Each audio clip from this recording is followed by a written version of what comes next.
وجہ ہے کہ وہ اپنے بیوی بچوں کو ساتھ لے کر صرف چلے گئے. خاندان کے کچھ افراد تھے جن میں بیوی بچے زیادہ تھے, عورتیں زیادہ تھیں, ان کو لے کر چلے اور پھر راستے میں مطلب وہ شہید ہو گئے. تو یہ رنگ امیزی ہے جس کی ہمیں کوئی دلیل ایسی نہیں, کوئی سند ایسی نہیں ہمارے پاس جو واقعہ کربلا جو ہمیں بیان کیا جاتا, جو اس مہینے میں خصوصاً لوگوں کے سامنے بیان کیا جاتا ہے, یہ میری رنگ امیزی ہے. سیدنا حسین رضی اللہ تعالیٰ عنہ سفر پہ جا رہے تھے. ظاہر ہے بیوی بچوں کو لے کر انسان سفر پہ ہی جاتا ہے, اور پھر وہ اس طرف جا رہے تھے جس طرف ان کے والد گرامی سیدنا علی رضی اللہ تعالیٰ عنہ ایک عرصہ انہوں نے وہاں گزارا کوفے میں, اسی راستے پہ وہ جا رہے تھے. راستے میں کیا ہوا ہے کہ کچھ لوگوں نے انہیں شہید کر دیا. انہوں نے دیکھا کہ آ رہے ہیں اور نہتے ہیں, بیوی بچے ساتھ ہیں, اکیلے ہیں, ہمیں ایک موقع مل رہا ہے, اس کو انہوں نے اویل کیا اور سیدنا حسین رضی اللہ تعالیٰ ان کو شہید کر دیا. اور الزام پھر اس خانوادے پہ لگایا جس کو وہ بدنام کرنا چاہتے تھے. سیدنا معاویہ رضی اللہ تعالیٰ عنہ سے سیدنا حسن رضی اللہ تعالیٰ عنہ صلح کی, تو ایک گروہ ایسا تھا جسے یہ پسند نہیں تھا. اس کے ہاتھ پہ اللہ اور اس کے رسول کی بیعت کی ہوئی اور وہ توڑی نہیں ہے.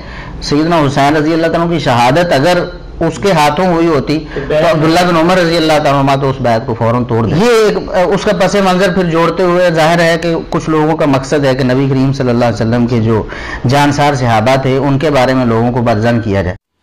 واقعہ کربلا اس سے ریلیٹڈ نہیں ہے کہ جی ان کے اوپر پانی بند ہو گیا, ان کے اوپر ظلم ہوا, کتنے بندے شہید ہوئے. یہ سیکنڈری چیز ہے. اصل چیز ہے کربلا ہوئی کیوں نبی علیہ السلام کی محنت کو 50 سال کے اندر اس لیول تک پہنچا دیا گیا کہ ہزاروں صحابہ زندہ ہیں اور نبی صلی اللہ علیہ وآلہ وسلم کی پوری اولاد ذبح کر دی جاتی ہے. ہم تو یہ کہہ نہیں رہے کہ کیسے ذبح کیا انہوں نے, آری چلائی تھی یا تلوار چلائی تھی. یہ تو واقعہ کربلا تو سب کو پتہ ہے, ان کی شہادت بھی سب کو پتہ ہے. جامعہ ترمذی میں حدیث ہے حسن و حسین جنتی نوجوانوں کے سردار ہیں اور ان کی والدہ جو ہے وہ جنتی عورتوں کی سردار ہیں. اور المستدل حاکم میں حدیث ہے حسن و حسین جنتی نوجوانوں کے سردار ہیں اور ان کے والد ان سے بھی بہتر ہیں. تو یہ تو ڈیفینٹ حدیثیں ہیں, یہ تاریخ تو نہیں ہے, نبی علیہ السلام کے فرامین ہیں. تو ان کی موجودگی میں ان کے ساتھ یہ کچھ کیا جائے تو ہم نٹی گریٹیز میں نہیں پڑھتے, ہم اس تھیم کے اوپر کہ یہ کون سی چیز تھی جس نے خلافت راشدہ کو ملوکیت میں بدل دیا, ہم اس تھیم کے اوپر بات کرتے ہیں. ہم کہتے ہیں چھوڑ دیں, بندے ہندے چھوڑیں. الٹیمیٹلی کیا نکلا ہے, کس کی وجہ سے ہوا ہے, وہ تو احادیث کی کتابوں میں موجود ہے. ہم کب کہہ رہے ہیں خفیہ کیمرے لگا گئے جی کس نے گولی پہلا تیر کس نے چلایا, یہ وہ ہم تو بتا رہے کس کے دور حکومت میں ہوا اور ان کا اپنا کردار کیا تھا, اس کو کس طریقے سے لا کے تخت پہ بٹھایا گیا. وہ ساری کی ساری چیزیں تو سامنے ہیں, وہ تاریخ کی کتابیں نہیں ہیں, حدیث کی کتابیں ہیں. اگر آپ کہتے ہیں کہ بخاری مسلم سے ہم نے صرف رفع الیدین کی حدیثیں لینی ہیں یا ایمانیات کی حدیثیں لینی ہے اور باقی جو بخاری اور مسلم میں آل امیہ کی بدماشیوں کو ننگا کیا گیا ہے وہ ہم نے نہیں لینی ہے, تو سر پھر آپ اپنے آپ کو کلیئر کٹ, پھر ہم آپ سے واقعہ کربلا نہیں ڈسکس کریں گے, حجیت حدیث میں بات کریں گے. آپ کو اپنے آپ کو منکرین حدیث کہنا پڑے گا. یہ آپ اسکروٹنگ کیسے کریں گے؟ اس سے بڑی بات مجھے یہ بتائیں کہ عظمت صحابہ بڑی چیز ہے یا عظمت محمد رسول اللہ صلی اللہ علیہ وآلہ وسلم؟ تو بریلوی یہی تو رونا رو رہے ہیں, وہ کہہ رہے ہیں کہ قرآن میں تھوڑی آیات ہیں. آپ پھر مڑ مڑ کے پڑھتے ہیں قل انما انا بشر مثلکم, اس میں تو نبی علیہ السلام کی تنقیص ہو رہی ہے. تو ہم ان کو کیا کہتے ہیں کہ تنقیص مقصد نہیں, نعوذ باللہ, نہ ہو رہی ہے. آپ افضل البشر ہیں لیکن آپ کی سپیشیز بشر ہے, یہ ہم اپنا عقیدہ سمجھتے ہیں, وہ اس کو تنقیص شمار کرتے ہیں. تو پھر اس وقت آپ بھی بریلویوں کی بات مان کے تو یہ آیات پڑھنا چھوڑ دیا کریں. آپ کہتے ہیں نہیں آیات ہے کیوں نہ بیان کریں, تو ہم بھی کہتے ہیں احادیث ہے کیوں نہ بیان کریں کہ صحیح بخاری میں حدیث ہے 2812 عمار کو ایک باغی جماعت قتل کرے گی, وہ جماعت دوزخ کی طرف بلا رہی ہوگی اور عمار ان کو اللہ اور جنت کی طرف بلا رہا ہوگا. اب اس کے نرغے میں جو آتا ہے وہ آئے, میں اپنے نبی سے ٹکر لے لوں آپ لوگوں کے منہ کا خیال رکھتے ہوئے کہ میں نبی علیہ السلام کو کہوں کہ آپ نے کیوں ایسی بات کر دی کہ مولا علی کے مخالفین کو آپ نے دوزخ کی طرف بلانے والی جماعت کہہ دیا. تو لیں آپ ٹکر, جائیں سیدھا دوزخ میں اور تھوڑی جرت کریں, آپ یہ کہا کریں کہ اے اللہ, اپنے لیے کہا کریں کہ اللہ تعالیٰ آپ کا حشر یزید اور یزید کے آباء و اجداد کے ساتھ کرے اور اس کی اولاد کے ساتھ. ہم کہتے ہیں کہ اللہ تعالیٰ ہمارا حشر جو ہے وہ مولا حسن حسین مولا علی علیہ السلام اجمعین اور اہل بیت کے ساتھ کریں، آمین۔ اور آپ میں تو اتنی جرت نہیں آپ یہ بات بھی کر سکیں، کیونکہ ان کو پتہ ہے۔ تو نبی علیہ السلام کی احادیث کو بیان کرنے کو یہ سمجھتے ہیں کہ جی اس سے مصیبت کھڑی ہو جائے گی، تو اپنے آپ کو منکرین حدیث ڈکلیئر کریں، پھر حجیت حدیث کا مقدمہ ڈسکس ہوگا، پھر کربلا نہیں ڈسکس ہوگی۔ اور یہ ٹی وی پہ بھی آ کے مولوی بیٹھے ہوتے ہیں، سنیوں کے بھی شیعوں کے بھی، مڑ مڑ کے جی وہ یزید نے یہ کر دیا۔ وہ یزید نے کیا کیا ہے یار؟ وہ تو سسٹم کا نمائندہ بن کے آیا جو پیچھے سے خراب تھا۔ یزید کو لے کے بیٹھے ہیں، یزید یزید یزید یزید، بھائی پیچھے سے معاملہ خراب ہوا۔ اگر نہیں یقین آتا تو یہ بخاری مسلم کی میں نے آلموسٹ 200 سے زیادہ احادیث مین سٹریم کی کتابوں سے اکثر بخاری مسلم جمع کیے، پڑھے۔ اور سر میں نے تو ان کو چیلنج دیا ہے، یہ حدیثیں پڑھ کے نا اپنے ممبروں سے صرف ان حدیثوں کی تشریح اپنی پبلک کے سامنے کر دیں، نہیں کر سکتے، تو پھر لعنت کے مستحق تو ہو رہے ہیں حق چھپا کے، اور قیامت دن کے منہ پہ لگام ڈالیے۔ اور پھر مڑ مڑ کے کہتے ہیں نہیں جی وہ کچھ چیزیں خاص ہوتی ہیں، وہ عوام الناس کے سامنے نہیں کرنی چاہیے، وہ صحابہ کرام بھی بعض اوقات ایسی باتیں پبلکلی نہیں کرتے تھے۔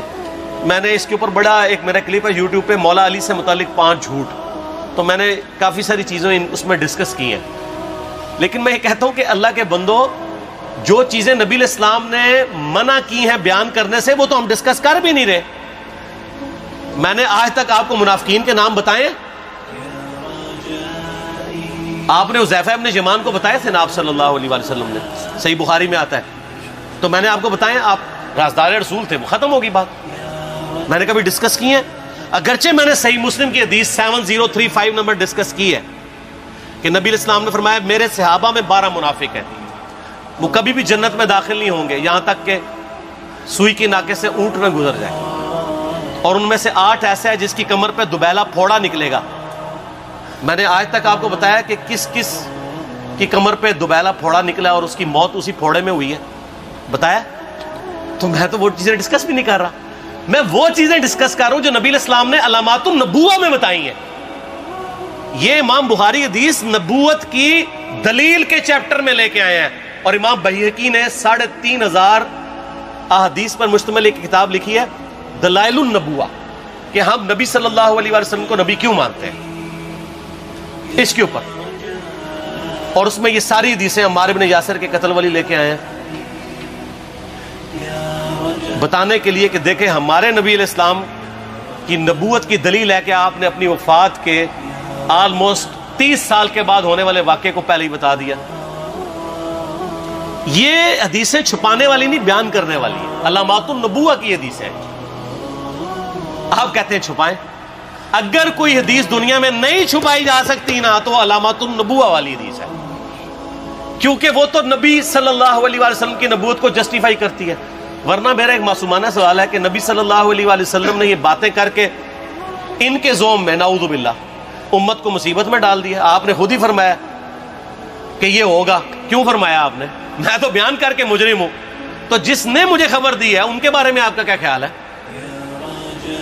یہ مسند احمد کی حدیث یہ میں نے گھر بیٹھ کے بنائی ہے کہ میری بیوی کا کیا حال ہوگا جس پہ خوف کے کتے بھونکیں گے۔ تو سیدہ عائشہ سے مجھ سے زیادہ نبی علیہ السلام کو محبت تھی، لیکن آپ اللہ کے پیغمبر تھے، آپ نے اپنے گھر کی خبر بھی نہیں چھپائی، بتا دی کہ یہ ہوگا۔ اور اس سے بڑھ کے آپ صحیح بخاری میں دیکھیں عمار بن یاسر کا خطبہ ہے، میں نے یہ سارا، پریشان نہیں ہونا، یہ ریسرچ پیپر میں سارا کچھ موجود ہے، اور کوئی چیز بھی ایسی نہیں جو اس میں سکپ ہو۔ صحیح بخاری میں خطبہ ہے کہ عمار بن یاسر کو مولا علی نے بھیجا کوفے میں، کوفے والے نیوٹرل ہو گئے تھے کیونکہ بصرہ سے سیدہ عائشہ آ رہی تھیں، اور وہاں پہ انہوں نے کہا نہ ہم سیدہ عائشہ کا ساتھ دیں گے نہ مولا علی کا دیں گے، تو عمار بن یاسر کو تیار کرنے کے لیے، یعنی وہاں کے جو عوام تھی اس قتال کے لیے مولا علی نے بھیجا۔ تو سیدنا عمار بن یاسر نے وہاں پہ کوفے کے ممبر پہ خطبہ دیا، بخاری کے الفاظ ہیں، اوپر والی سیڑھی پہ عمار بن یاسر نے حسن ابن علی کو بٹھایا، حالانکہ حسن ابن علی سے 4 گنا بڑی عمر تھی عمار بن یاسر کی، 90 پلس ہو چکے ہوئے تھے۔